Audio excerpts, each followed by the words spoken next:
Wow, it's great to see such a good group, big group. So the first thing I want to do, humor me, please, just humor me. Nice and loud, just help me out. It'll make my day. Good morning, Maple Run. This is the first time I've had the chance to say those words. And I have to tell you, I'm excited about it. I hope you are. We've been working with this for a year with the board. You not so much, because you've hopefully not seen a lot of major changes yet because it's been happening behind the scenes. But now we're beginning to actually do this. And as of July 1st, we are truly Maple Run with all of the things that come along with it. I'm not going to talk much about that right now because I'll have the opportunity towards the end. I really just have some housekeeping things I want to do towards the beginning. First off, you don't have to come up now and you don't have to be embarrassed. But unless you want me to go outside and push some buttons and find out and get a new car out of this, somebody might want to come up. We have some keys that were left on the front. I have them right, and I'll make sure the front desk has them towards the end. So, Convocation. I would have to tell you that if we did nothing more in Convocation, this is our third year we've done it, if we did nothing more than just show up, sit in the seats we're sitting in now, have some coffee together, break bread together at the end, network, see our colleagues, that fulfills my goal right there. Because I don't think we as educators do this enough. We certainly don't do it as a full district. But we never have a time. We're in our offices, we're in our classrooms, and we never get a chance to really see each other, develop relationships, and move forward. So that goal is already being met. There will be, though, more for today. And I hope by the time the end of these couple hours, you'll learn a little bit more about the direction of Maple Run, where we're headed. You'll also have the great opportunity to learn a little bit more about the state and where they're headed, and you'll have a chance to have lunch with everybody. You'll have a chance to be photogenic towards the end, and hopefully you'll get some additional information that's necessary to get started. One thing I want to mention is I think we have tables out in the hockey rink. I am not 100% sure of how many of the tables are going to be there at lunchtime, but I believe most of them will be. But just a reminder who these people are. We've got Collins Purley, who you can visit. Our own Maple Run Human Resources, Wellness, and HR will be out there, probably run by Kathy and Jermaine. A first this year, and I hope it's not just the first, it's not only the first, but will continue. We've got our own new merged Maple Run Education Association, who have tables out there. Rise Vermont will be staying around. Empower Retirement, which is for our 403Bs. And VHI, and we all know what's happening with VHI right now in our insurance. They definitely will be out there at the end. So feel free to go out and talk and learn anything you need to learn there. So the last thing I have to say, I guess, before we go on to other things, is I have some thank yous I just need to say. I say them every year, but they're heartfelt thank yous that always come across this time of year. I've had the opportunity to talk to some people individually on this morning. First off, many, many thanks to our custodial maintenance staff. The buildings look great. They really look great.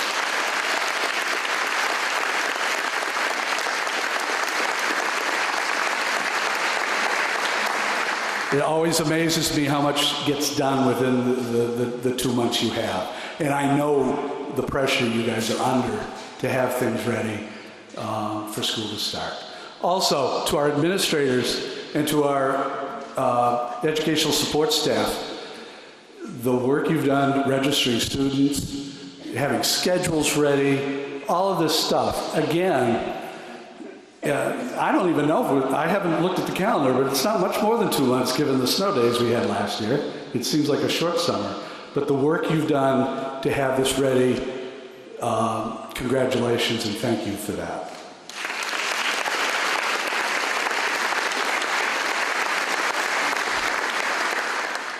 Another group, I've always known this, but for some reason it's been further on my front burner this summer, are the number of people within this room who've been involved in all sorts of trainings, working on curriculum, workshops, classes, just for my own benefit and hopefully for your benefit. If you were in any type of training where worked on curriculum this summer, did workshops of any time, took any type of classes, could you raise your hand?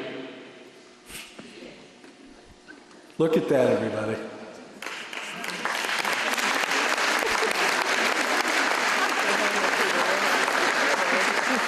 It's dedication, and if the newspaper is in the room, please look, in fact, that we do not have 2 months off in the summertime.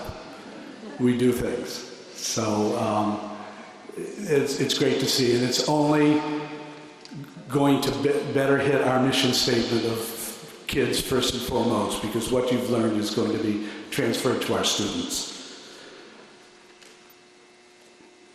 I'm trying not to read everything here, but once in a while I have to hit my notes.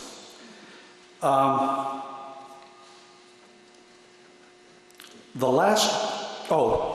last group I want to recognize are a group of very important people, most of whom we haven't seen before. But I'm hoping they're going to be coming here, and I know they're going to be coming here with a lot of energy, a lot of new ideas. You may or may not know, part of the hiring process, the last part of the hiring process, is that new professional staff get an awesome interview with their superintendent. It's really just a time for me to be able to see everybody and to learn people's names and to see our new people. And we have quite a few this year, and I would ask that all of our new staff, new to the district, please stand and be recognized.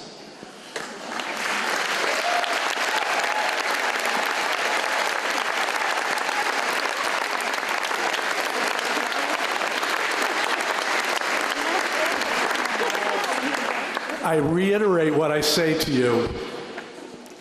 I am so excited to have, it's always good for a school district or any organization to have new people come in, new blood, to have new ideas.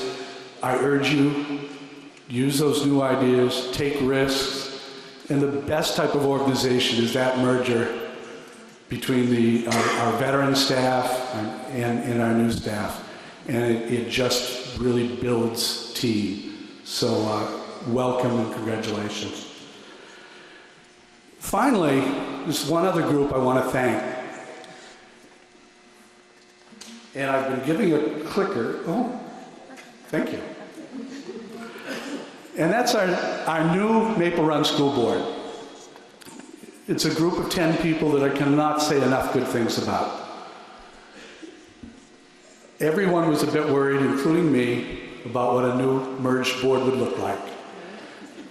And I've had an opportunity to work with these people for about a year, a little bit over a year, as the new board. And I can tell you, if you don't know this by yourselves, this is one of the best groups of people I've ever had the opportunity to work with. They are talented, they're thoughtful, they're caring, they always think of students first, And most importantly, and I think the thing we were most worried about when we merged, is I am not exaggerating when I say from the first meeting until now, and continuing, I have never heard a board member say, my school, or me. They've always said, our students, our schools, what are we going to do? And that's so crucial, because as we were a group of individual schools, we did not know how that was going to work. We have two of our board members here. You certainly have all 10 great faces there, but we have two here that I'd just like to introduce, Mr. Mike Malone and Mr. Jim Farr.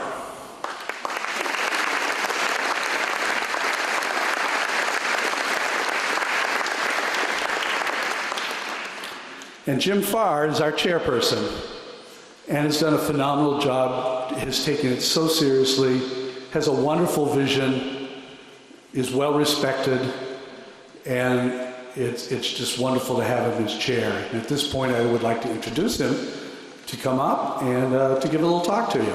So Jim Farr.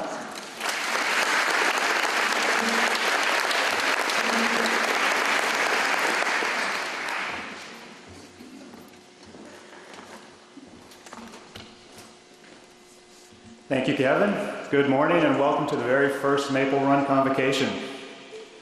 Even though this is my third year doing this, I still find this somewhat terrifying, so bear with me.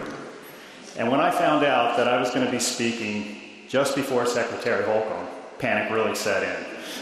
For those who haven't heard her speak, she is exceptional. And of course, she's going to look even better today because she's following me. So on behalf of the Maple Run District, I would like to extend our thanks to the Secretary for being with us here today. And on behalf of the Maple Run Board, I would also like to thank the new Maple Run Employees Association for participating in today's event. So I struggled a great deal coming up with a topic to speak about today. Of course, the obvious choice would be to discuss the benefits of the consolidation, how it's beneficial to our children and our communities. But I've talked about that for 2 years now. I could talk about how much work has been accomplished by the administration and the board, but I think I'll leave that to the people who have really done the hard work. I could introduce the Maple Run Board, but I did that last year and it hasn't changed. However, I did want to recognize that our Vice Chair, Mike Malone, snuck away from his commitments to show his support by being with us today. So when I scratched my head for a topic, I asked myself, what seems to concern people the most? And the simple answer I came up with is the future. The future is an exciting but frightening place. How do we possibly prepare for it? How do we teach our students to be successful in it? Let's face it, many of our students are going to have jobs and occupations that don't even exist today. So how do we prepare them for something that hasn't been created or even imagined yet? So I thought it might be interesting to consider the future by stepping back into the past and thinking about how ridiculous our present would have looked back then. Now, I'm a little older than many of you, so my past may be a little farther back. After all, I can remember the price of gasoline at 30 cents a gallon, the average income under $10,000 a year, and where one could buy a pretty nice home for about $30,000. Phone booths were everywhere, and bow ties were fashionable. So, how many of you have seen a phone booth recently? How many of you have ever even used a phone booth? I think the only reason my kids know about phone booths is because that's where Clark Kent transformed into Superman. So here's an abbreviated list of contemporary things that I think would have seemed pretty silly way back then. How about road signs telling you it's illegal to use your phone in your car? I mean, back then, a phone was something hung on the kitchen wall with maybe an extension in your parents' room, and cords were attached. They just weren't something that belonged in cars. Although I do remember when it changed from push button, from the rotary dial to the push button, that's how we knew the future had arrived. How about cameras that produce pictures immediately that you can share with anybody around the world? Remember how amazing the Polaroid land cameras were that could give you a color picture in 60 seconds and a black and white one in 15? And what about videos? Remember the old 8mm cameras and projectors? How about navigational systems that tell you where you are, how to get where you're going, where restaurants, gas stations are along the way? They even look at traffic now and reroute you if necessary. We always had to depend on road atlases and city maps to get where we were going. Television packages with so many channels, you can spend all day deciding what to watch. And if you can't find something, there's always Netflix and Amazon that you can stream to your TV, laptop, tablet, or phone. As a kid, we had 3 channels, and every one of them went off the air at 11:30 after the nightly news. I mean, how could you have more than 13 channels, right? There were only 13 spots on that knob. Well, actually, there were only 12, because there was never a channel 1. And I always wondered why, and I had no good way of finding out. So while writing this, I went online and I solved the missing channel 1 mystery in about 10 seconds. The answer's not very interesting, so I won't bore you with it. If you really need to know, I'll leave that as an exercise. But it's just an example of how accessible information for virtually any topic is. TV remotes. That's what kids were for. And they're voice activated. Here, Jimmy, turn up the TV. You know, even years later when we did have a remote, my father would toss it to me and tell me to change a channel. Computers that took up an entire room. Now we have more computing processing power in our smartphones. This speech would have been written on a typewriter. And trust me, it would have been covered with at least 50% whiteout. So here's some trivia. Did you know who invented liquid paper? It was the mother of Mike Nesmith, who was the guitarist for the Monkees. You know who the Monkees are, right? They're the first ever manufactured band. They were the creation of TV executives. I guess you could say they're the first boy band. Coffee. Coffee was something that was made on a percolator on top of your stove. You wouldn't dream of paying $3 a cup for it at a specialty store. I read somewhere that Starbucks opens 2 shops a day and has been doing so for years. Never would have guessed that back then. How about drinking water? Drinking water came out of the tap for free, or the garden hose if you were a kid. No one would actually pay for a bottle of water. And sports fans, just think how amazed we would have been at the simple things like the first down lines or the strike zone boxes that we see on football and baseball telecasts today. Satellite radio. That would have been really foreign. Listening to the same radio station anywhere in the country. I remember how cool I thought it was when I had an 8-track tape player put in my car. Of course, I had to shove a matchbook cover in there so it wouldn't play 2 tracks at the same time. But the ironic thing is I use my satellite radio today to listen to the exact same music that I listened to on my 8-track tape player. So the more things change, the more they stay the same. To me, the internet would have been the most amazing. What would we have thought about having information about just about anything with a few key presses? Actually, the nice man on YouTube taught me how to tie my tie. The thought of a black or a female president wouldn't even been a serious conversation. And transgender restrooms? No. Texting? Why would anybody type a message when they could just call somebody? Newspapers. You can read the St. Albans Messenger on your phone. Even Maple Run has an app. I can watch board videos right on my phone or laptop. And the sad thing is I do.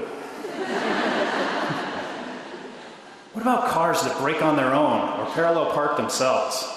Or driverless vehicles? Back then, power steering and air conditioning was a luxury in your car. Facebook, Twitter, Snapchat. Who would have imagined those back then?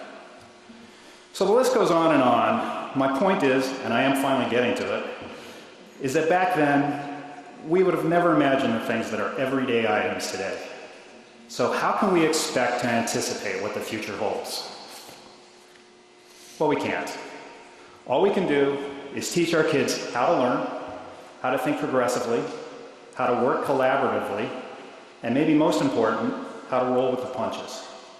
As Louis Pasteur told us, chance favors the prepared mind. We need to be able to discard old, outdated ideas, even if they have worked for 200 years, and embrace new concepts and techniques. It's the only way we can hope to position our students for a successful future. Albert Einstein once said, We can't solve problems by using the same kind of thinking we used when we created them. And James Conant points out that, just like a turtle, we can only make progress when we stick our neck out. This district has an incredible amount of talent. Of that, there is no question.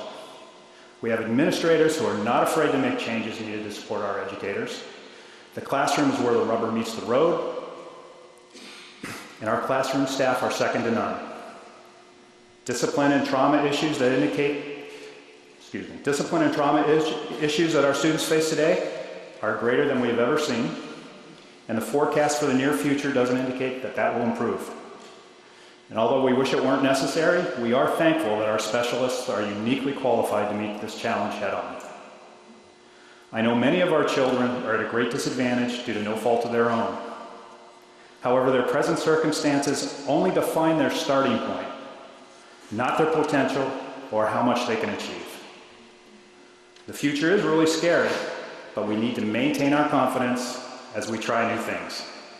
Henry Ford once said, "Regardless of whether you think you can do something or you think you can't, you're right." Earlier I asked, how do we prepare our students for a workforce that doesn't exist? I have no idea, but I know that we have some of the most gifted staff in the state. Charles Schultz remarked that life is like a 10-speed bike. Most of us have gears we never use. We need to figure out how to use some of those gears. And our board has complete confidence that we, and when I say we, I mean all of you, will figure out how to prepare our children so that they will be successful regardless of what our future throws at us. Rest assured that the Maple Run Board will provide you the support necessary to make this happen. Remember always that we are here for the children. One could think of Maple Run as a corporation, and well-educated young citizens are our product. Our customers are our communities that generously provide us with the funding to educate our children. They pre-purchase our product. We have been given the ultimate trust by parents and communities. They have entrusted us with the future of their children. What greater trust is there? What greater responsibility is there? As one of my favorite philosophers, Yogi Berra, once said, see everybody's head pop up when I said Yogi Berra, and they know something good's coming. Yogi said, "The future, it sure ain't what it used to be." Well, it sure ain't. But as one team, Maple Run will be ready for it anyway. So I've referenced many quotes during this talk, so I thought I would leave you with just one more. This is a Swedish proverb, and it goes like this: fear less, hope more. Eat less, chew more. Whine less, breathe more. Talk less, say more. Hate less, love more. And all good things will be yours. So in closing, for your futures, I wish you all good things. Thank you.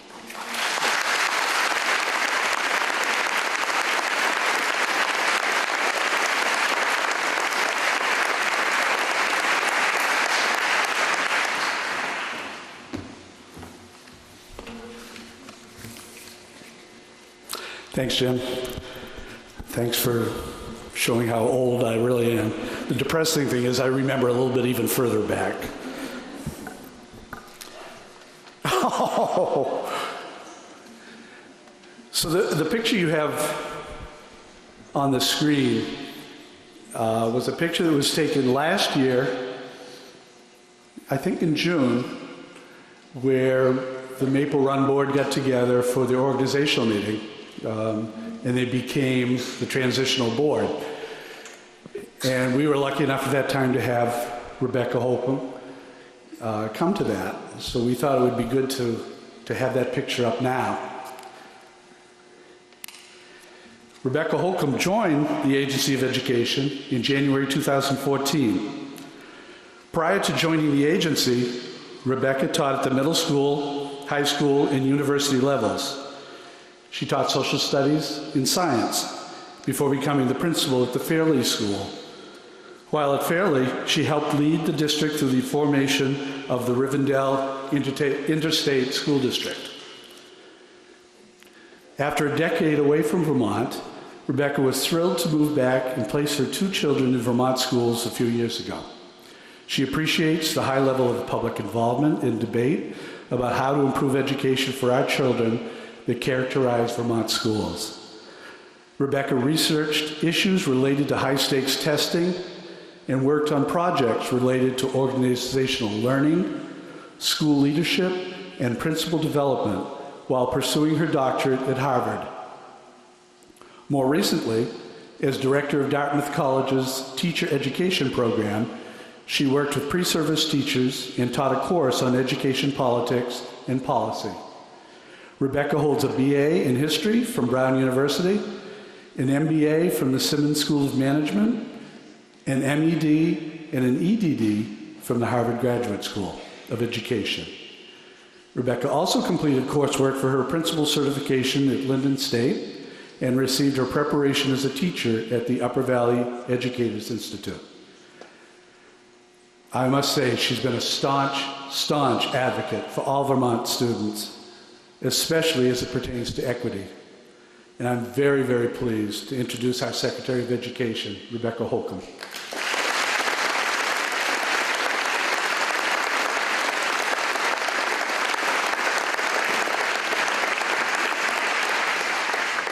Thank you all. Just make sure I have the technology correct. Well, first of all, I'd like to just start by saying now that Jim Farr has given my speech, I'll just go home and give you some extra time in your room. Thank you very much. We did not coordinate, but I think you'll see some themes, and I think that's wonderful, and I think it speaks to the fact that we all care about a lot of the same things. We know first and foremost that our children are our public trust, and we are here to help them navigate a pretty interesting time. We're going through a lot of technological change, we're going through a lot of social change, but we're going to work together and we're going to pull together. It was great to drive in this morning, go past the St. Albans Educational Center and see all those solar panels on the roof. I think that's a really nice metaphor for where we are. Congratulations on that. It's good to know you're powering your schools, but perhaps at some point, given the square footage, maybe even powering your community. And it's a great metaphor for how schools, I think, really power this state. Make no mistake about it, we are what makes this state a great place to live in so many ways. So I think that's a nice metaphor to hold on to. And as Kevin said, I was part of the district that unified. It's been really inspiring to watch you from the outside over the last years. When we did our unification in Rivendell, I know the transition, it felt like we were trying to build an airplane at the same time as we were trying to land another one and take off. And it's a lot of work. And I know so many of you have put in so much time to envisioning how you want to be for the students that are going to come for future generations. I know it's incredibly hard, but at Dartmouth, I had the privilege of going back to visit Rivendell 20 years later. And what was amazing to me was how profoundly the choices we made at the outset, the foundational commitments we made, were still shaping that work 20 years later in a way that really made that district very, very different from some of the surrounding districts. So I know it's a tremendous amount of work, but I hope you remember that what you have is the most extraordinary opportunity to think through what it is you really care about, and as you organize yourselves, to make sure that those are at the heart of every single thing you do. And that will be true if you make those right choices now. That will be there in 20 years for the students who benefit down the road. So it's hard. Congratulations. My hope is that you are beginning to feel, maybe not yet, but some of you, that for once you're finally one cart behind one team of horses and you're all pulling together in the same direction for your kids. It's just an extraordinary opportunity. I think you have an opportunity and a flexibility that other districts around the state are a little bit envious of, because you actually have this chance to work together and figure out who you want to be. And that's really where I'd like to start today. One of the things I've noticed about schools, and public schools in particular, is we both hate them and we love them. And that's because it's where we figure out who we are and what we care about as a society, and it's where we create the future for ourselves and for our children. And they are about compromise at their core, because we cannot make sure we have equity for all kids and also enable some kids to be better than other kids. And so there's this constant tension in what we do. We want to help kids excel, but we need to also make sure everybody has equity of opportunity. We can't be equitable and help some kids get ahead. And there's this tension in our work constantly about how we make sure as a community we're collaborating, we're compromising to ensure we do the best for our kids. And one of the things I've noticed from the outside watching you is how diligently you have constantly been turning in when I look at your mission here to make sure this isn't a mission for some kids, this is really a mission for all kids. And that's an incredibly hard thing to do. And it's a hard thing to do because the very same gifted teacher who does something extraordinary may find that it doesn't work for all children. And so as teachers, we constantly have to be evaluating the impacts of what we do. And I just want to commend you for your courage. I know that you've been grappling with issues around racial equity. I know at the agency, we're going through a very similar process. We're almost all the way through a process of training every single one of our staff members at the agency in implicit bias, because we're realizing that we can't change what we can't see, and we really need to grapple with our own capacity to recognize where the kinds of choices we make might inadvertently be disadvantaging some students. I know that you had some speakers here last year to talk about gender identity and how that plays out in classrooms, and what are the concrete things we need to do to make our spaces safe for all kids. I had the privilege of speaking to a parent of a transgender child a couple weeks ago, and he said that he prays every morning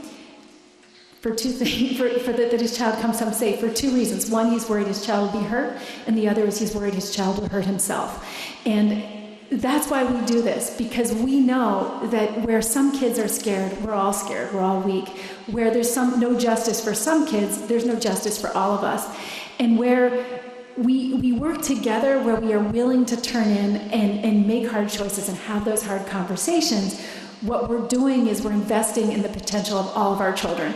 And even if you don't believe in justice, in a state that can't find enough qualified applicants for the jobs that we currently have available, we can't afford to waste that potential. We have so much potential in our children. We need to make sure we're reaching every one of them and helping them achieve their dreams, whoever they are. So I think it's been so inspiring from the outside to see the work you do. And I just wanted to acknowledge that up here from this stage. So let's talk about education. And Kevin had asked me to talk about where the district is and where we are at the state. And I think you'll find, and it was just great to hear Chairman Farr's statement, because I think we really are engaged in many of the same issues that you are. And one of the challenges that we have is that there's not a lot of clear answers, because we're in the process of inventing answers right now. And people say schools are sort of stodgy, standardized, and not innovative. But what we see statewide is that our schools are innovating because they have to. And I want to talk a little bit about that as I go through the next slides. And I want to commend you, because I think you're at the front of that. And so I'm looking forward to seeing what you do over the course of this year. So I had to start with this, because one of the things that we grapple with every year is the legislature and trying to figure out what educational policy will look like and what the implications are for the schools. And this is a process of making foie gras. Some of you may like foie gras. And you, of course, are the goose. And I wanted to put this up because I want to just acknowledge up front how challenging your job is. We give you so much to do, and you have to figure out how to get the kids to lunch and make sure that the recess schedule works, at the same time as you have to integrate things like Act 77 flexible pathways, new state policies on health and safe schools, Act 46, a whole bunch of other stuff. And I want to acknowledge the volume of what is coming down your way as you try to integrate all these different policies, some of which aren't fully developed or haven't fully been integrated. And I know that sometimes that makes you feel like you're in the receiving end and just getting stuffed and stuffed and stuffed. But what is happening, and what we do see happening in all over the state, is a lot of hard thinking about what are the positive points, what are the opportunities in these policies, and how locally can we pull what works and make sense for our communities. And so when people talk to us about Act 46, for example, it's not a one-size-fits-all bill, but it is a set of opportunities for districts like yours that want to seize those opportunities and figure out how to move forward in a proactive way for their communities. And in the same way, as we begin to roll out the new state ESSA plan, the Every Student Succeeds Act plan for the federal government, for example, or Act 77 or the education quality standards, we know it's going to look a little different in every system. And what we're counting on is your strong local engagement to help us figure out how these policies make sense locally for you. Because at the end of the day, however we work, we have to be working with the shared goal of doing the best we can for our children. That's our public trust. And we're counting on you to help us with that process. So I'm going to go quickly through this because Jim Farr stole my thunder. but here we go. And your job is so hard, and I think part of the reason it's been where it's such an inflection point in education is because the world is changing so profoundly and so rapidly around you. And two of the biggest forces are technology and globalization. And then obviously some of the social issues and social transitions and expectations that we talked about. But with respect to technology, it's funny, but it's also profound. When you think about moving from typewriters to, on the right is a picture of one researcher actually controlling the physical activity of another researcher through a computer interface. When you think about the kinds of things that are now happening with technology, they are unimaginable compared to where we are. So the kinds of skills that you are cultivating in your children are not the skills, or they have to be the skills that will help them cope with the world on the right. Because what kids need to be able to do is so totally and profoundly different.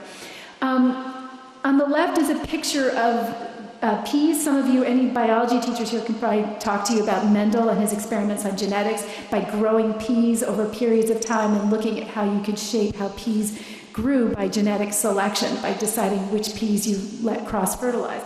Over on the right is part of an example of how we now have the technology to go into genes and actually pull out small sections and replace them with other sections, creating the potential to actually use genetic modification, even in utero, to change and address certain disabilities or diseases before children are born.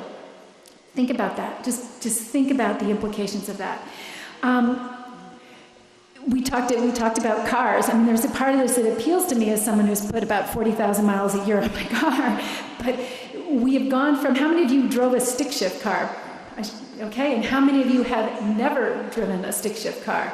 Okay, you see that. That's just in our lifetime. We didn't even have automatics when I learned how to drive. I'll date myself. And now we're talking about driverless cars being here in Vermont. And I was pretty skeptical when they said this because I know how poorly the GPS navigation works in very large stretches of Vermont. And if you want to know where not to use your GPS, I can tell you. But we're talking about cars that will drive themselves. That's an inconceivable thing here, but this is what's happening in all arenas of the workspace around us, outside of our walls. Think about this one. In my town, we have a great general store, and part of the experience for me in my community is going to the checkout person at my local general store, and as I pick up my toothpaste, I can talk to them because I see them, and I've seen them over many, many years.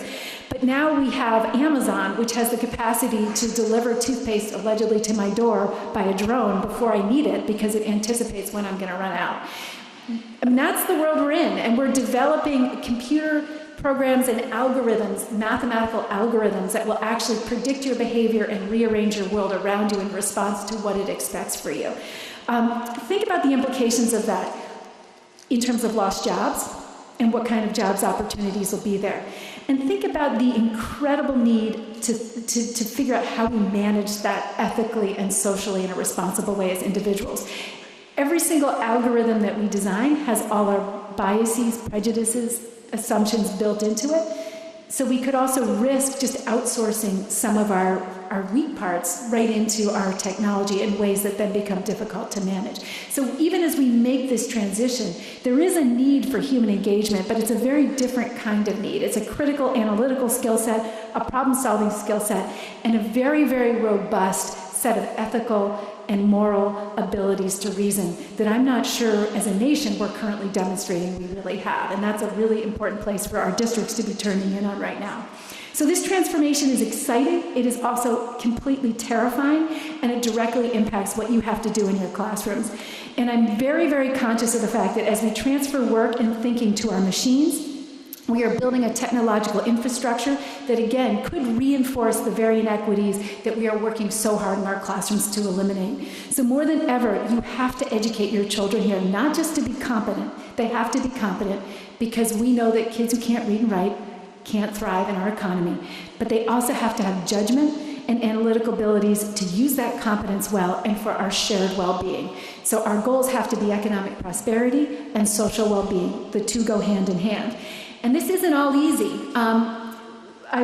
talked recently was reading recently something by someone named Matthew Slaughter, who's an economist at Dartmouth, who would call himself slightly right of center, who said that in response to globalization and technological innovation in this country, real income growth in the U.S. has been extremely skewed. So as we've had new income growth, it's all going to relatively few higher earners in the country, and incomes for workers with less education in particular have stagnated or in many cases fallen. And so you can see this in this chart. This documents the income gains that are, and shows that in the early years, between about 1915 and 1980, they were widely shared as you know, a rising tide raises all ships. As people got more prosperous in that interim period, everybody did better. And so there was this sense that if you worked hard, went to school, and did your best, that you could improve your circumstances. But what you see, starting in around 1980, is that pattern shifted.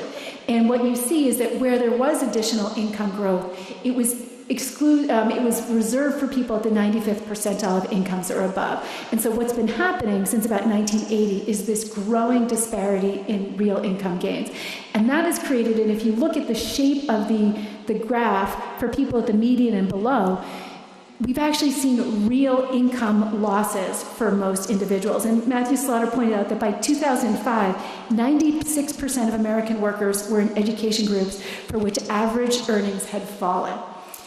So when you think about that, part of what works about American democracy and Vermont democracy and prosperity is this belief that we're all in this together, that if we work hard and are good citizens, we can improve ourselves. And when you're living in a period where for years that has not been true for most Americans and most Vermonters, it creates a conundrum. People don't feel that this is working for them right now. And that's where we really need to think about what role we can play in turning this around and making Vermonters feel both that there's hope for them, hope for prosperity, and hope for social well-being, but also that we have a critical role to play in that process, and we really do. And I think it's worth noting that from 1950 to 1980, in this period of expansion and growth, we were able to move participation in college from about 6% to about 33%. That was a period when America was focused on improving and enhancing education. And what you see is that broad, great increase in prosperity, but it was shared, it was across the board. Not everybody earned the same, but everybody saw their prospects improving. That's what matters, and that's what makes people feel like they have a stake in our shared game.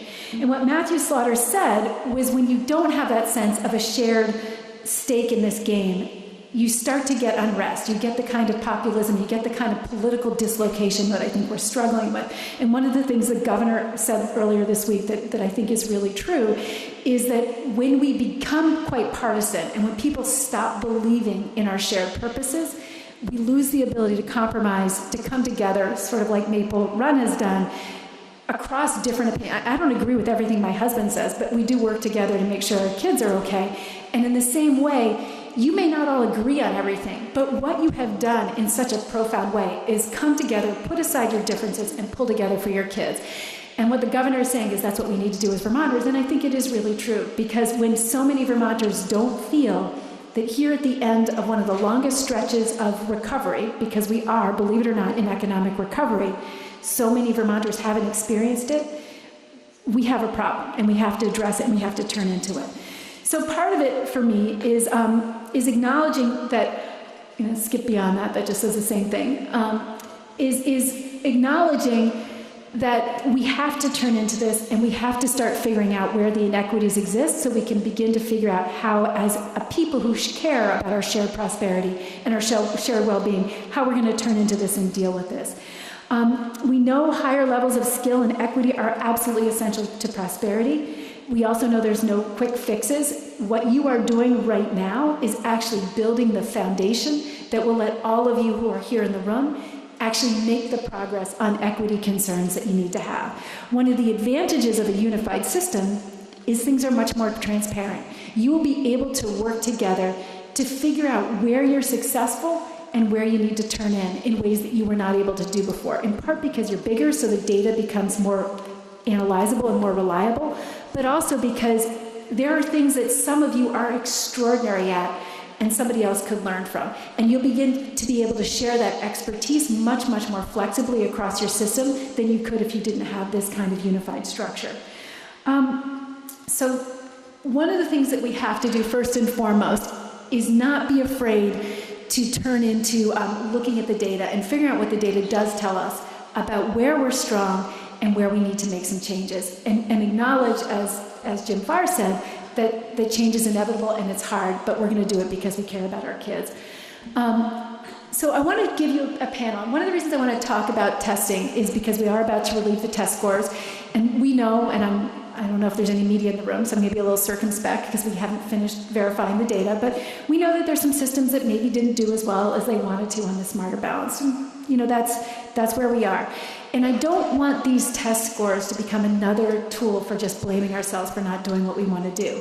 What I want us to do is be brave enough and courageous enough and absolutely committed enough to equity and to excellence to use this data to start to be thoughtful about where we are really getting the change we want and where we're getting not. And so we can make some decisions about where to apply ourselves.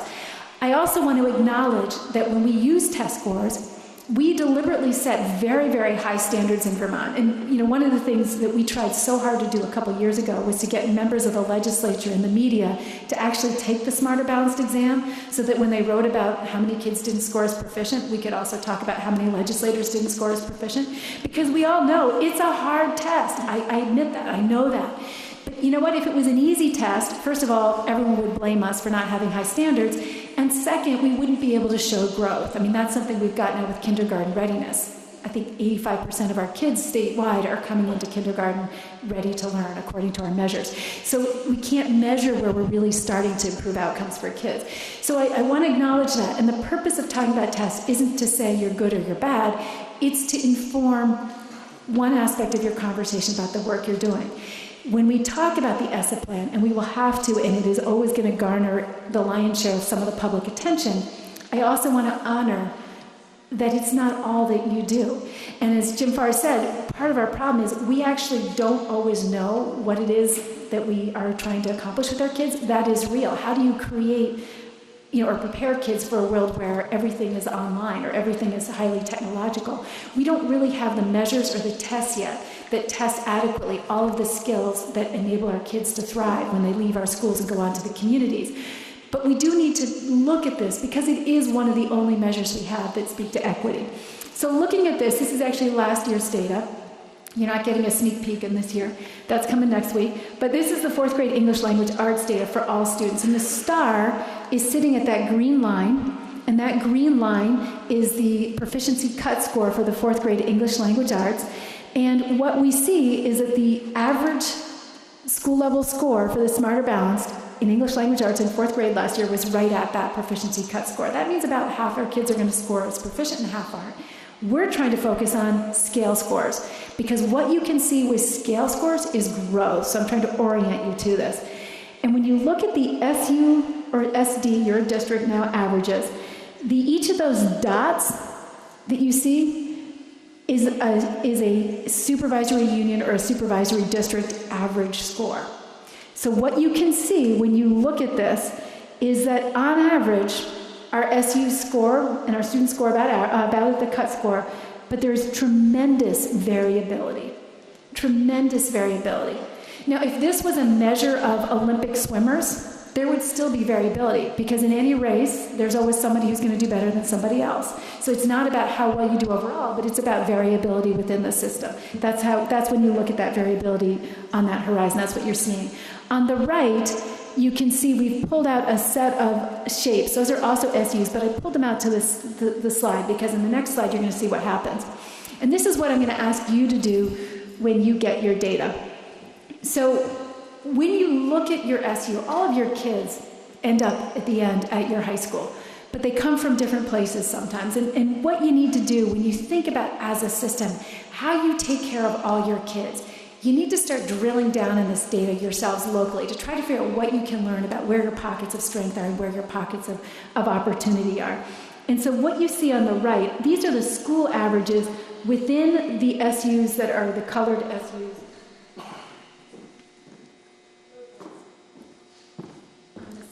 And so within each of those SUs, and you can see how the colors correspond, you can see the tremendous variability in school level averages. And so the point is, at every level, we have to break out of just talking about this is a good school or this is a bad school. This is a good SU or this is a bad SU. Because what I can tell you is even in some of our quote-unquote lower scoring SUs, there are extraordinary examples of opportunity and promise. And so we need to get beyond that and start thinking about how to break our data down so we can figure out where are the places where if we put time and we put energy, we're going to make the greatest difference for the greatest number of kids. And that also happens within the schools. So what you see in the very far right where it says student averages, each dot or shape is a student average within one of those schools.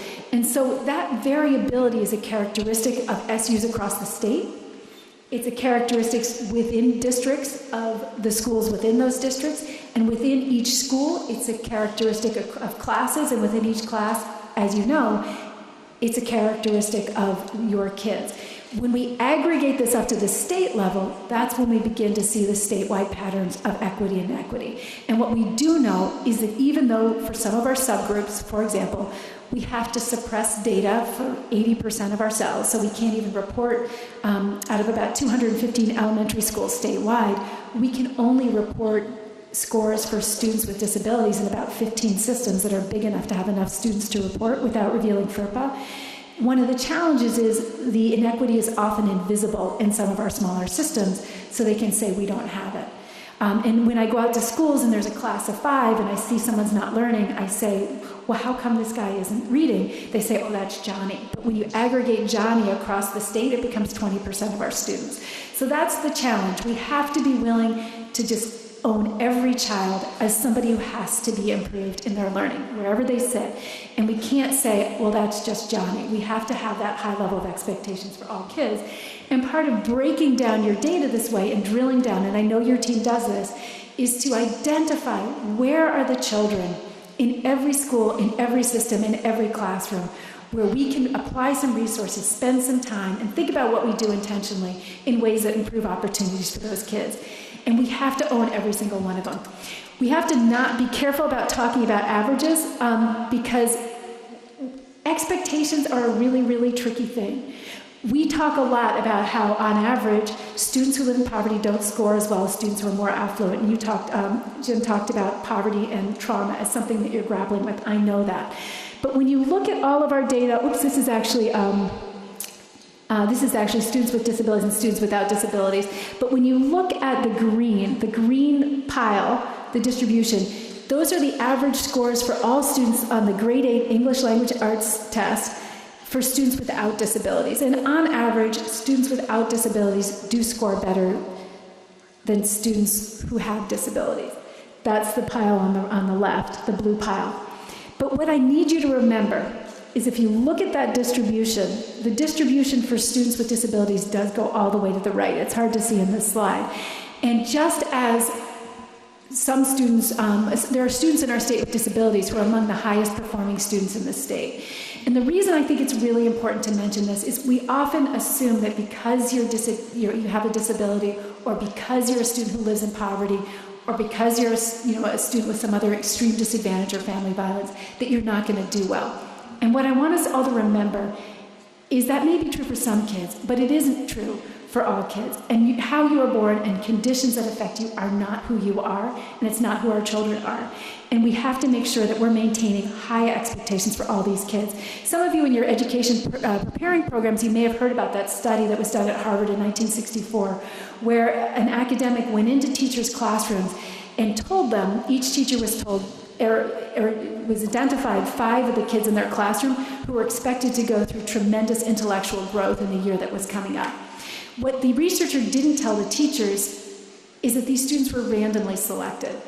So the teachers were under the impression that a series of cognitive tests had been done and that these students were believed to be at the cusp of some intellectual growth. What was so incredible about the study is at the end of the year, students did show dramatic academic growth. And the reason was expectation, because if we really do believe our kids can perform, it does transform how we expect them to perform, and it transforms how we interact with them in ways that communicate to them that they have value, and we know they have value and worth, and we expect them to perform well. So it's very important not to let discussion of averages, even though we're going to be compelled to use them by the federal government, even though it's part of how we communicate about scores. Don't let that be your narrative. Whatever you hear about averages, maintain and hold on to that individual expectation for every single child, because that's how you make the difference for the kids who need it. And don't let poverty or disadvantage be an excuse. This is, again, for the 4th grade Smarter Balanced Assessment, English Language Arts. The bottom axis is the percent of students in each school who are eligible for free and reduced lunch, so it's a marker of poverty. The scale scores are up the left-hand y-axis. These stars represent a school that scores near the bottom of the scale for that particular grade, and another school whose mean score was at the top, but they both have the same level of poverty. And the reason I point that out is we know, and we can see it actually right here in this system, there are places where teachers and schools have been working together and have figured out incredible interventions that really are turning the curve, that are really helping students, even in the face of incredible adversity, do extraordinarily well. And that's what we want for all kids. So the power we have, and the power you have now as an even bigger system, is to find the places, find the pockets where somebody has taken a risk, made an experiment, and figured out something that is making a difference for kids, and figure out how to learn from each other and scale it out across your system. Because we do see this as a statewide phenomenon. So use yourselves, use each other. You are each other's most valuable asset as we work together on this shared goal. I want to call attention again to students with disabilities because it's one of the groups I'm most worried about. It's a group that we spend a tremendous amount of money on. But when you look at our outcomes compared to other states that spend less, it does raise questions about whether we're always using the right playbook. That's another place where we don't have all the answers, but as smart educators who care deeply about kids, we need to work together to figure this out. This shows the NAEP scores in math by state. The state on the far right is Vermont. I didn't realize how far away people would be from the screen. The state on the far right is Vermont. The blue bar is for students without disabilities. The green bar is for students with disabilities. The middle two states that are high represent Massachusetts and New Hampshire. You can see, as always, Vermont is one of the highest scoring states in the nation on the math exams on NAEP, and it is here as well. But what I want you to look at is the discrepancies or the size of the achievement gaps for students with and without disabilities in math. And what you can see is we actually have a pretty substantial gap for students with disabilities. And it's also larger than the gap for most of our neighboring states who deal with pretty similar demographics and have similar circumstances, particularly New Hampshire. So I'm not blaming us, but I am saying when I look at this data, I want to ask some questions. I want to think about how we invent ourselves and how we set ourselves up and organize our resources to make sure we're getting the best we can out of every dollar we spend for all of our kids, including kids with disabilities, because they also can and should be contributing to our Vermont growth and prosperity. And it shows up even more strongly when you look at college enrollment. I mean, a statistic I heard the other day, we didn't have a single student with disabilities who participated in early college. That should make us really think about it.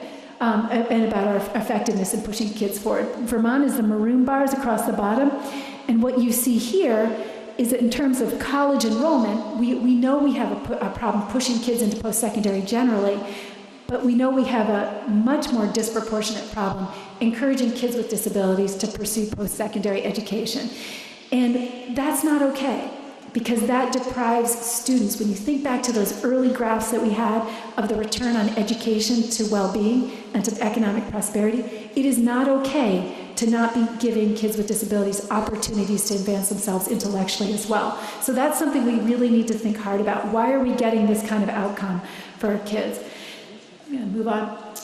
Keep us moving because I know we're going. So you know, and I was so pleased to hear both Kevin and Jim refer to equity, because what we know and what we see nationally, but also internationally, when we look at high-performing systems are systems that have committed to being equitable, because they understand that when you invest in vulnerable kids, you're actually investing in all of your kids. You know that. I've had several of you talk to me, thinking about some of the PBIS work you've done, some of the intervention work that you've done. You know that when you make sure when every kid comes to school, they have the social and emotional skill set they need, when kids have the ability to self-regulate their behavior, when they know how to develop their own executive functioning, you know that if you make that investment, particularly in the kids who need it most, who maybe come from families where they don't have social responsive parenting that develops those skills, some people call it money spent. I think it's an investment in safe, healthy, supportive classrooms where every child feels safe to take risks and learn and advocate for themselves. Any investment you make that enables everyone to do better is an investment that is worth it for all of our kids. And so part of it means rethinking our assumptions and understanding that excellence isn't a zero-sum game, and giving some kids enough support to be able to participate at the table with everybody else isn't taking away from the ability to other kids to also thrive. Success is something we do together. It's not zero-sum. Making sure some kids have a little bit of support so they can benefit and thrive doesn't mean we're taking away opportunities or advantage from other kids. It just means we're all in this together. So equitable systems are intentional. I'm sorry about that. I'm going to keep moving because I want to do this. And part of this is so hard. And I think Jim alluded to this because technical problems, things like creating a new form that gets supplies to office or adjusting your recess schedule, that's something you can follow or fix by having a procedure. But adaptive problems like grappling with equity are really hard because it requires all of us to change how we think and how we operate and how we behave. And it's an incredibly hard process. So I want to talk quickly about MTSS because I really think this is one of the places we see some of the most positive work happening statewide. And one of the things that we're starting to see is real differences in outcomes and opportunities between systems that have really invested both in PBIS and systems that are taking seriously multi-tiered systems of support and really thinking through how to create cultures and environments that support everybody. I think most people are familiar with the triangle. The most important one that I'm going to talk about first is the one on the bottom, and it's core instruction. I'm going to skip this in the interest of time, but what I'm going to say here on this one is teaching is not rocket science, because if it was, every single one of our kids would be highly educated because we would have given you the directions, you would have followed them, and you would have created highly educated kids. But teaching is really complicated because it's based on relationships. It depends on an incredible amount of professional knowledge. You get better at it every year you do it, and the more experience you have. It's complicated, but there are some common things about primary instruction. First of all, it's rigorous. I love this example. This was in a school that has 50% of its kids eligible for free and reduced lunch, and it is one of the higher performing schools in the state. And when I asked kids, I went there and I asked kids, what is it that makes the difference for you? And they said, first of all, our teachers really care about us. And I said, well, how do you know? And they talked about this one teacher who followed them around on their birthday and sang happy birthday even if they didn't know him. And they said it's really embarrassing, but it means they notice us and they really care about us. I thought that was a great anecdote. But the other thing they all described was how demanding the work was, and teachers modified it. They made it applied. They figured out hands-on ways to get kids into really high-level academic learning. And this is an example of a homemade wind tunnel that they built just using a bedroom fan and a bunch of materials out of a hardware store. And you may be able to see on the right, but they were shaping wings and testing lift and measuring lift. This is the kind of activity that's done in McDonnell Douglas. So it's a very cognitively complex, very sophisticated and technology-rich task that is being done with kids who are growing up and living on farms in northern Vermont. And it's because they know these kids can do this work. They just need an opportunity and a teacher to open that door and let them walk through. But when we are teaching in our classrooms, we really need to believe that all means all. And one of the things I really worry about is when we talk about personalization, that we're talking about personalized ruts. Because if we don't challenge our assumptions and our stereotypes, our expectations for our kids may track kids right where they were headed before, and that may not be where they need to go. So we need to make sure that we're really challenging ourselves in ways that often feel very, very uncomfortable to ask, who's teaching, for example? And there are wonderful ways to use paraprofessionals. They're an absolutely essential and integral part of our educational system. But if a teacher has spent years learning math and learning how to teach math, both in college and in a graduate program, that is the person with the specific content knowledge and pedagogical skill set to teach kids math. And when teachers, we know from numerous studies at this point that numerous kids receive about 75% of their content instruction from paraprofessionals and not from teachers. These are students with disabilities. Now flip it around and assume that you had your highest flying academic achievers get 75% of their teaching from paraprofessionals. What would your parents say? Just think about that. And it's not that there isn't an incredibly important role, but we need to make sure the right person is doing the right job. And content instruction has to be a primary instruction. It has to be done by classroom teachers who have the specific content knowledge to do it. Likewise, we need to make sure when we teach classes that within every class there's an opportunity for kids to engage at high levels. I'm a little mindful of time, so I'm going to keep moving.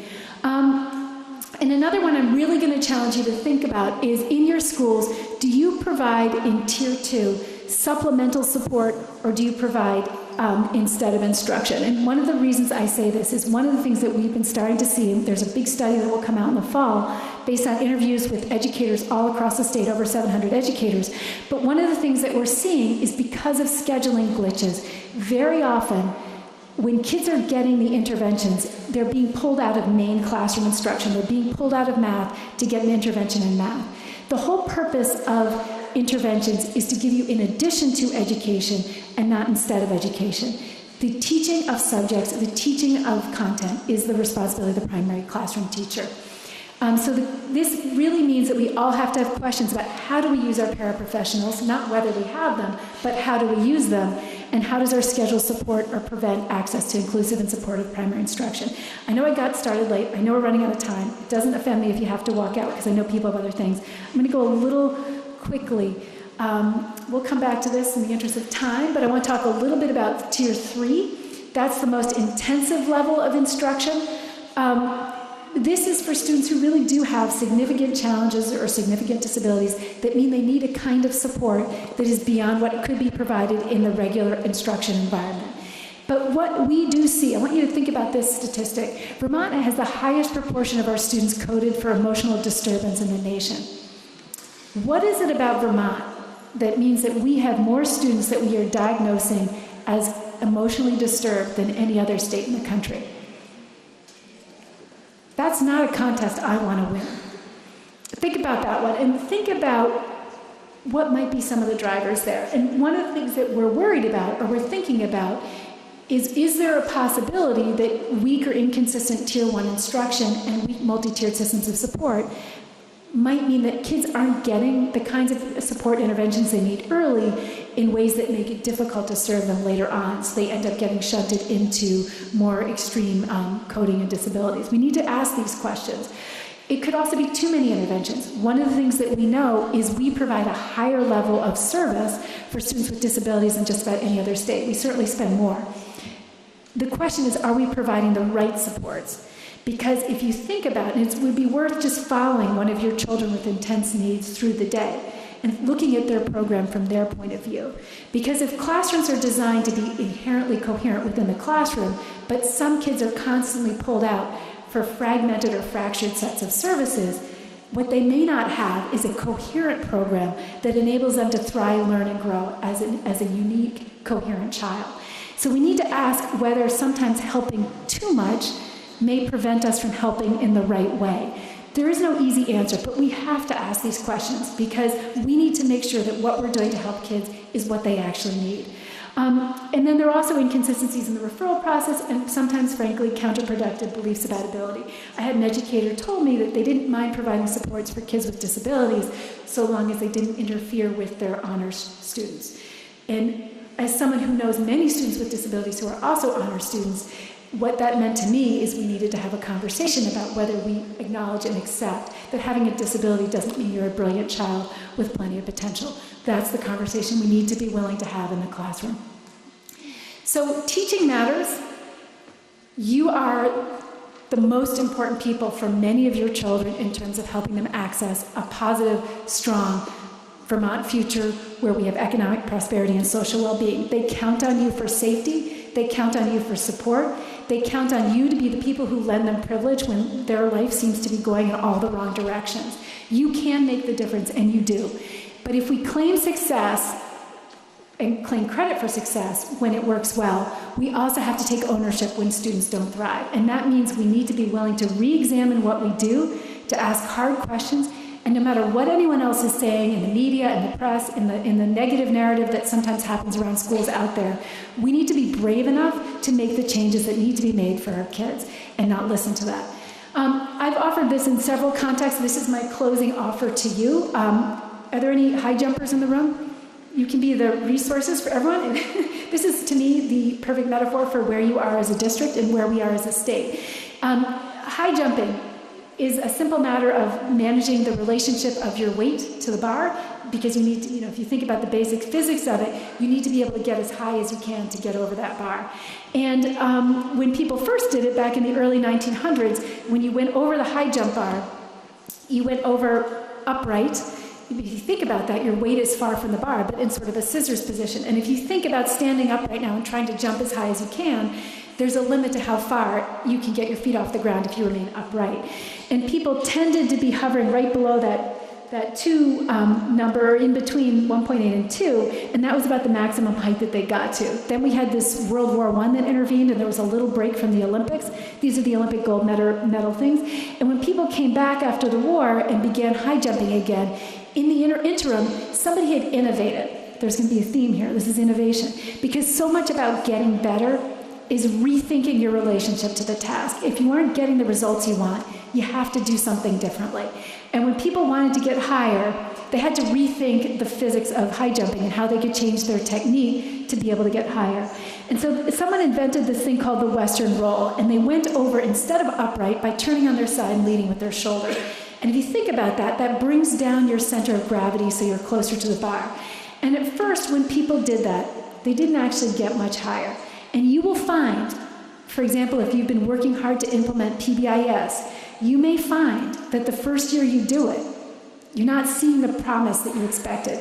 If anyone here has implemented a hazing, harassment, and bullying intervention in your school, what we see at the state level is the year you first work on harassment and bullying really hard, that's the year we start getting all kinds of complaints and reports. Because people are talking about it. So when people say, do you see the school, there must be something terrible?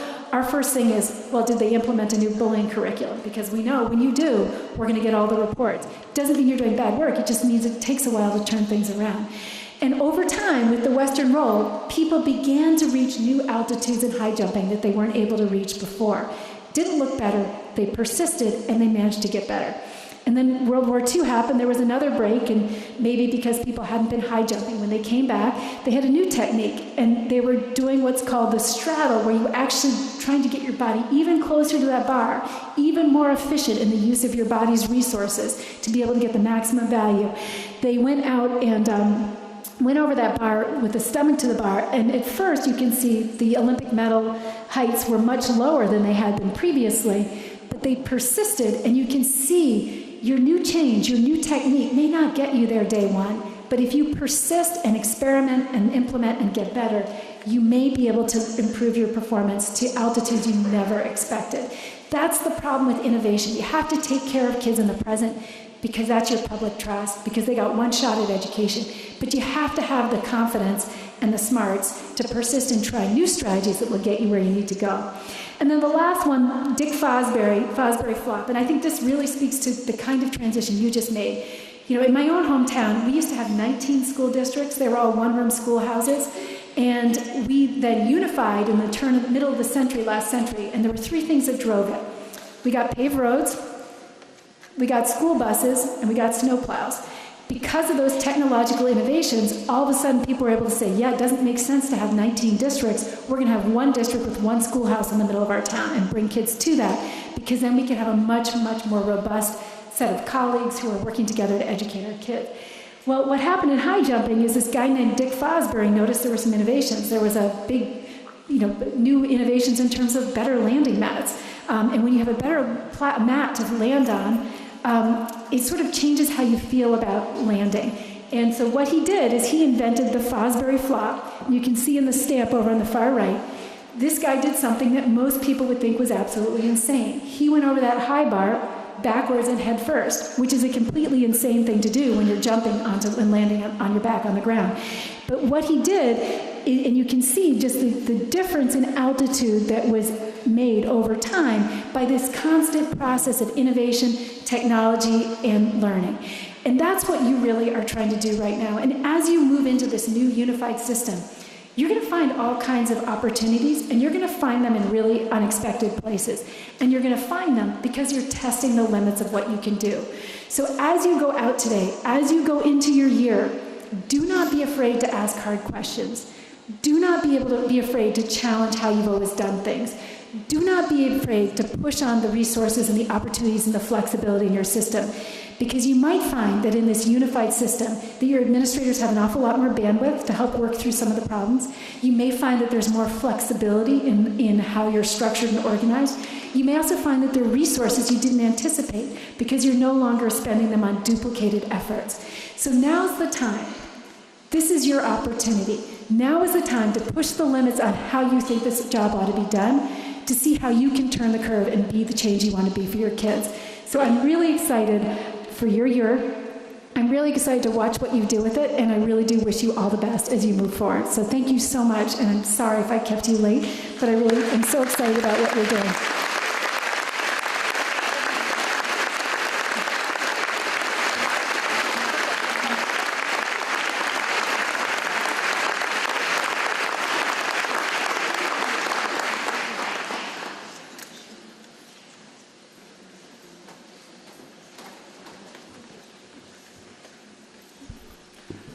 Rebecca, thanks so much.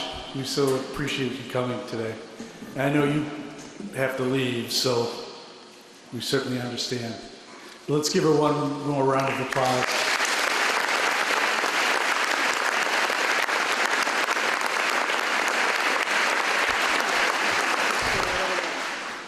We are a little bit late, and I want to try to stick to a schedule. So I'm going to make a few executive decisions as far as what we do and what we don't, and stick to priorities. To me, the next thing is a priority. It's something we haven't done before. I think it's very important that when we have convocation, we have some voice from our staff, from our teachers. And this is a great chance and a beginning as we merge and have a new association called the Maple Run Education Association, that we have an opportunity to hear from them. So at this point, I'd like to have the presidents of the organization, Katie Campbell and Sean Lefebvre, to come up and say a few words.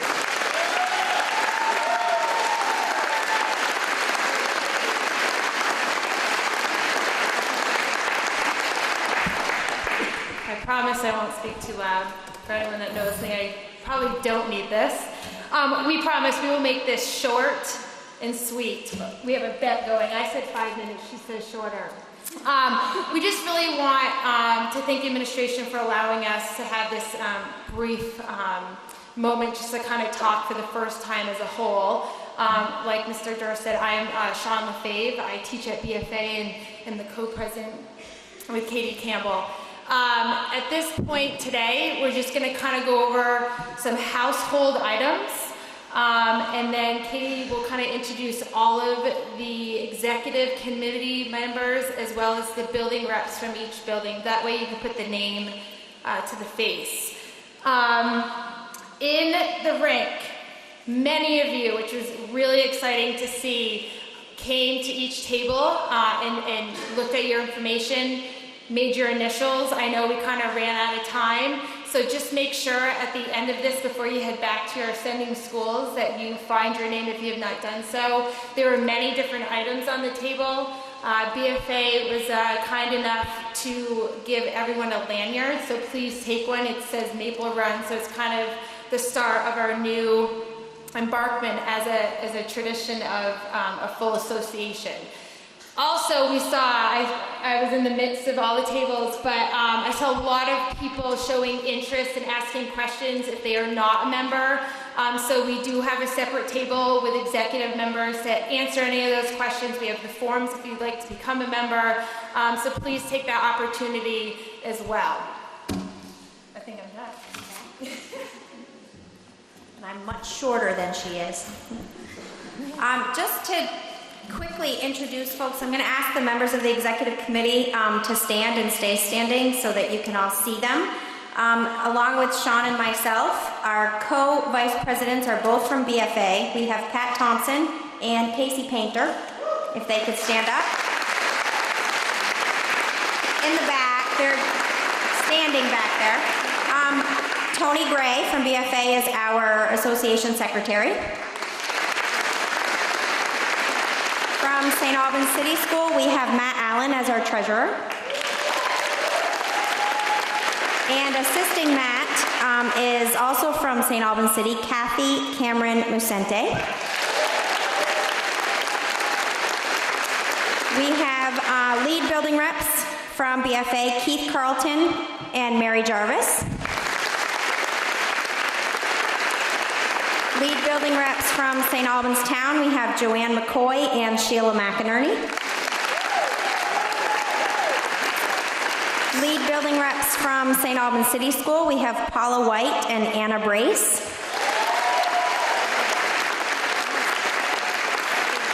Lead building rep from Fairfield Center School, we have Jennifer Hill. I'm not sure that Jen's here with us today, but we will, hopefully you all know who she is. For representing early childhood program, ESL, and any off-campus members, we have Barb Tenney. And those folks standing, as well as Sean and myself, make up your executive committee. We also have assistant building representatives this year. From BFA, those folks include Nikki Hall, Scott Coolidge. If they could stand as well, that would be great. Dan McAndrews and Anthony Sorrentino.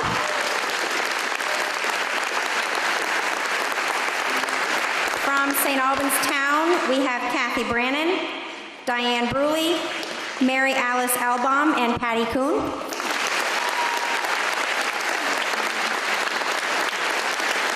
From St. Albans City School, we have Veronica Pallas, Mark Hoban, Diana Halverson, Eileen Nickel, and Kaylee McGovern.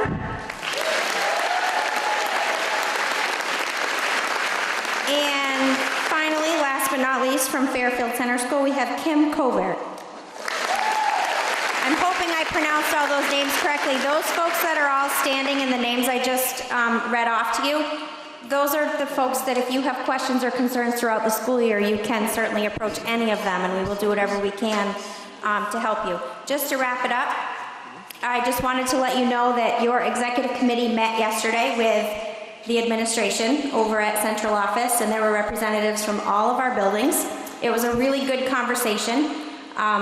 We're getting off to a good start. We're very excited to be working together as one association, and we wish you a great rest of your day and a good school year. Thank you.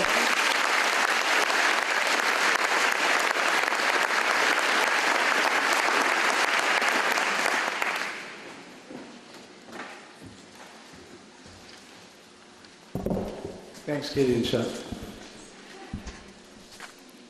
This is one of the places where I'm going to make the executive decision. We had two people who were going to come up, Betsy and Moretti from Rise, Vermont, and they don't know this, unfortunately, but I'm going to not do that right now. They graciously volunteered to come up and do a stretch exercise for everybody.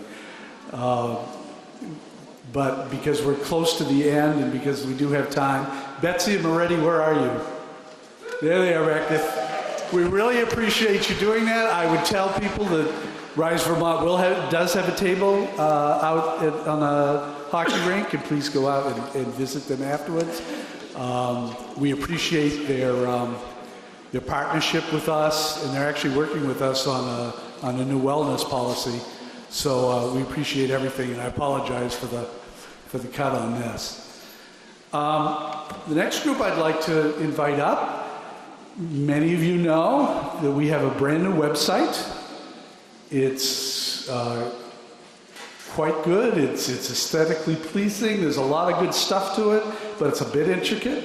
And Sean Odell and Alan Steele are working together on they're going to spend a few minutes and tell you a little bit about the website. So, Sean?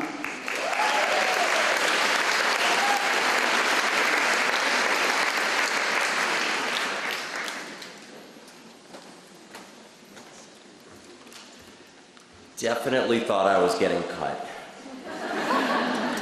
But that's okay. I am going to cut this back quite a bit. I'm going to take you on a quick tour through our new website. Very, very A lot of work went into this, about 6 months worth of work. Alan and I and a lot of folks from all the different buildings were working on building this new website for you. It is a change, so it'll take some getting used to. But the first thing I just want to show you is how do you get to different places that you want to go. So I'm going to start you up at the campuses at the top right-hand corner. When you click on campuses, you can find all of our school buildings very simply. Go to any of those and you'll be on the schools page. So we'll take a look at any of them. There's BFA's coming.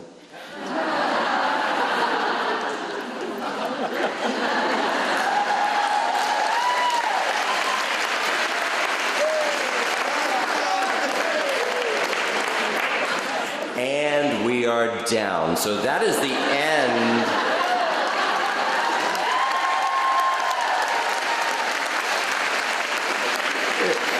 It really is down, but just know that all the documents and forms that you want are in your portal now, and you have a wonderful day.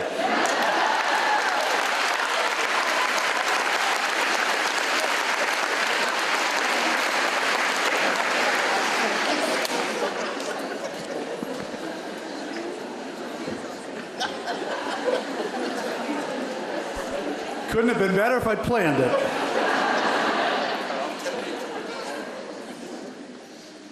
So, I wasn't ready for that. I would just say, they hadn't had a chance to say it, but I would just add a couple words. For those of you who don't know, there is an app available. You can get it off the Apple Store. And it doesn't do the exact same things as the regular website does. But I urge you to get it and to play around with it a little bit because it really is good. And congratulations to Alan and Sean because they put a lot of work into it, as well as Brenda Comstock, our executive secretary, who put a lot of work into it. So thank you. The next executive decision I'm going to make is I'm not going to talk. Oh. But I will tell you what it was about. But again, I want to stick to time, and we have one activity towards the end that's important too. So I will give you the executive summary of what I was just going to say. I was going to talk to you about the goals that we had set last year and the fact that amazingly they were either all met or they're close to being met. And I find that very, very positive. We last year we had goals around the board and being trained as a New Bridge board. They exceeded our expectations. We had goals around the whole transition and adding procedures, adding and policies. All of this was completely done. We had goals around curriculum. All of you know that this curriculum is moving forward. I was really happy to hear a lot of the stuff that Rebecca mentioned because she talked a lot about the stuff that we're diligently working on this year relative to data and to have good data and consistent data and to have common assessments in all our schools, which I've never seen. And we're moving in that direction. The thing I think I'm most proud of is we have a professional staff master agreement in place. Amazing to me. I think you heard us talk last year about we gave a lot of good positives and said, we're going to do it. I really never thought we'd do it in the time that we had. We have a support staff agreement that's close, but not quite there. So this is amazing, the merged contract, which we've tried for years to have that done. And we did that because of Jim Farr and the board, and also on the others, on the association side, because we took the time to do it right, to develop relationships, to know that we were in this together. We've heard that several times from several different people, and we got it done. And I appreciate all the efforts on both sides. And as I said, I hope we can do the same thing with our support staff as quickly as possible. So I will find some time, either within an email or within your faculty meetings, to go over, because there are so many wonderful, wonderful things that happen behind the scenes, which is what I wanted to talk about today, that have been accomplished. I want to make sure you know them, but I'll find a different venue so we can stay on task. The final thing I'm going to read, because I know I'll mess it up if I don't.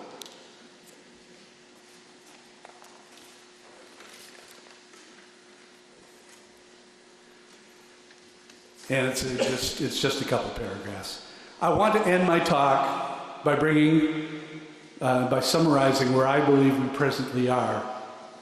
A year ago, we came together as members of Franklin Central Supervisory Union, a loose group of schools with shared administrative surfaces as leadership, but without the benefit of true unification. We were on the cusp of merging. Many were worried about wages and benefits. We found we could work together to create the uncreatable, a merged professional labor agreement. And as I said, we find ourselves relatively close with our support staff. Some were worried about job security. We found that while decreasing numbers in all our schools meant we would have to reduce staff, we could give some options for moving or sharing jobs to help retain as many as possible. And many were worried about losing our individualism, losing those things that make our schools unique.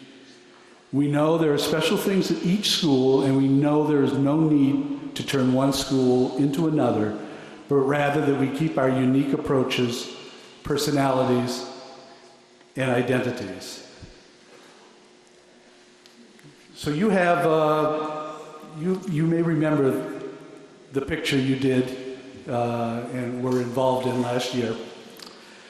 At the end of Convocation this year, as a symbol of the direction we're moving, last year I should say, we formed a very large, loose-knit maple leaf as a sign we were ready to come together.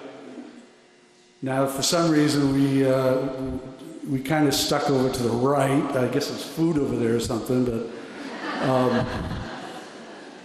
but basically a loose-knit group. Today, at the end of Convocation, we have a similar exercise. Yeah, it's another, and I promise the last, maple leaf group pose. This time, we're not going to stand in a large field, spread out as a loose group, but our photo will be a closer group, symbolic of how we are now a closer, more unified organization who can, has, and will be able to depend on one another. Our photo this year will be shot inside, just behind those curtains, on the side of that room. You'll see when you get in there a maple leaf, precisely one half the size as last year's. Yet we have the same number of people. So when we adjourn, and before lunch, we're going to get real close and gather for one more quick photo of you, our new Maple Run Unified School District. And the one thing I would ask of you when you get in there is you'll see blue tape, which is around the borders of the maple leaf. Those who are, I've been asked by David Kimmel to tell you, those who are at those borders, put your right foot on the line, because we don't want the tape to be seen, and that will show that that's the end of that maple leaf, is you'll just put your foot there, and then everybody else will fill in. We have a photographer there, and we will be ready to go. I have to tell you once again, and then there's lunch. Once again, I'm very excited for the year. I hope you are. I wish you the best of luck this year and working with our students. And thank you.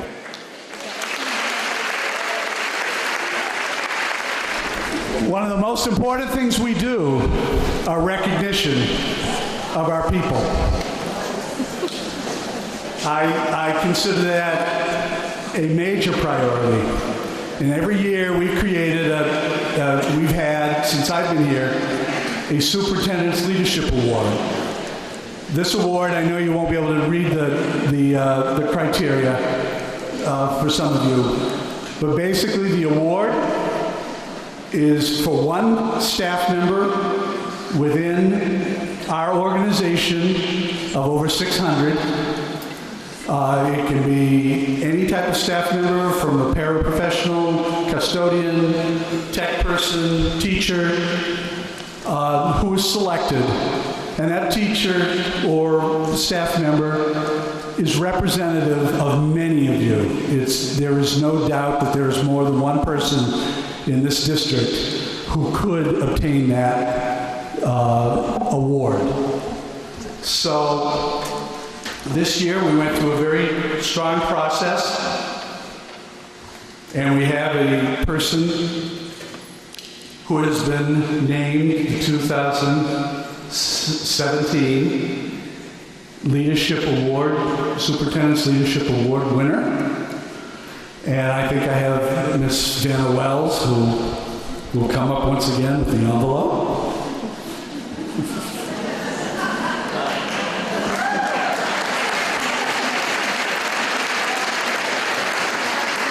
Isn't she great? She does it every year, even though it's hokey. I would like to have the person come up and stand next to me and receive the award, and I will mention things about him that have been written about him, and then we'll do our maple leaf. So the winner of this award for this year is Mr. Stephen Davis.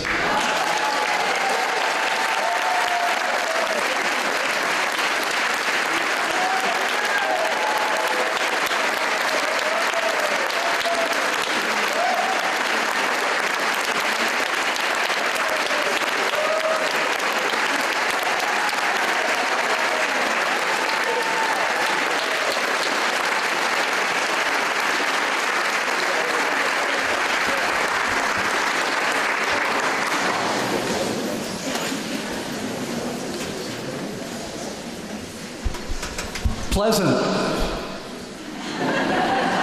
helpful, calm, positive, and knowledgeable.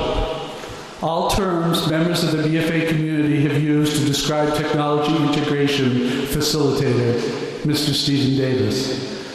As the tech integration specialist, Mr. Davis is charged with the weighty responsibility of training the entire BFA faculty in the use of Canvas, the new learning management system. First, he had to dedicate the time to learn the system himself. He then spent hundreds of hours supporting the faculty and staff as they learned how to navigate Canvas themselves. Implementing and then training educators in how to use a new learning management system takes time and endless patience. Mr. Davis found himself becoming a teacher of teachers. Because of his calm demeanor and complete professionalism, the faculty and staff found that he made this task less cumbersome. His colleagues have said that he is able to communicate about technology in a way that is understandable. When someone is feeling overwhelmed or frustrated, he is able to maintain his poise and professionalism while working with them to problem solve. Mr. Davis is willing to take the time to research which piece of technology is needed in any given situation. He was able to find the perfect program to help a student who needed speech-to-text technology. He installed the program, trained the student and teacher, and then took the time to recheck back in to make sure the program was running smoothly. By calling on his professional skill and knowledge and by demonstrating a sincere commitment to helping others, Mr. Davis has been able to support the faculty in learning how to use Canvas and how to implement technology to further their ability to provide effective instruction. By modeling how to use technology and by being readily available while it is implemented, he has taken much of the guesswork out of using and accessing technology. Never want to seek the spotlight, so I'm sure he loves being up here right now. Mr. Davis has quietly dedicated himself to supporting others. Through his kindness, positive attitude, and professionalism, he has earned the respect and the gratitude of the BFA community. And incidentally, not just the BFA community, because he's down quite a bit with central office helping us, including the superintendent. For this reason, he has earned our nomination for the Superintendent's Leadership Award. Congratulations.